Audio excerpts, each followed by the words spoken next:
I very much, it just broke me in so many different ways, and it was sad. And I'm getting off track here. I'll hit this tangent and then I'll go back to where I was.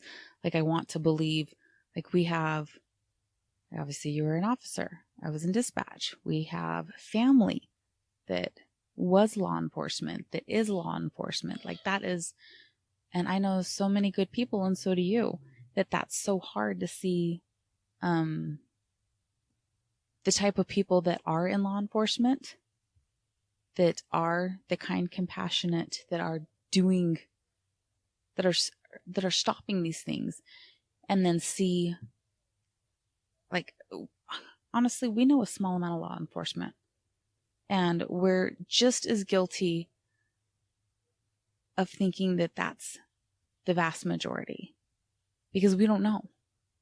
We don't know. We can talk about where we see here, but I wanted, like you said, with the cell phone footage, I didn't want it to be that. I think that was the biggest thing, is I did not want it to be murder. I did not want to see an officer, somebody that is serving and protecting and that we're supposed to run to for help. I did not want to see that that's what was happening. I didn't want to believe it. I didn't want it to be real. Like, that had to be wrong. It had to be wrong. That can't happen. That can't be what's happening. That cannot be what's happening. And then it was like, oh my God, that's what's happening. That's what's happening. No. Yeah. So we're done. Like, this has got to stop. And I was sad. Like, why are you rioting? And this is causing more pain. And this is hiding. Like, he's going to get lost. What happened to Mr. Floyd? It's going to get lost in the mix. And I'm like, no, it's not. Starting to hear when I can stop and just listen, and I'm hearing the stories, and I'm hearing the expression and the pain and what the life of when people of color are talking and what's happening. I'm like, you're right. You're right. I'm scared of the riots because our children are in the midst of that. They're in the cities where it's happening. We have a daughter that works in a place where they're barricading the building and trying to keep her safe, and that scares me. And I'm like, this situation is scary. But I also see how, because of the color of her skin, that every day isn't scary. And I know, because she's a woman, she is, we have to look at that, but it's not what this is right now. It's not what this is right now.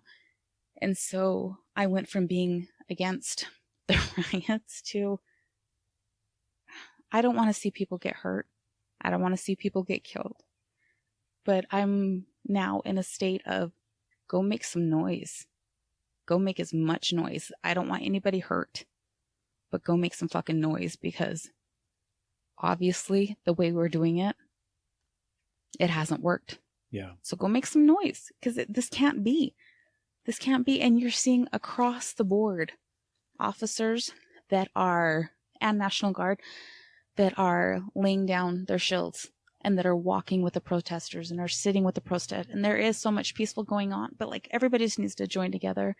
And privileged white people, when we have an opportunity to use our voice, we need to use it and speak for the people of color. And we need to open that conversation and stop being a part of the problem by simply not being a part of the solution.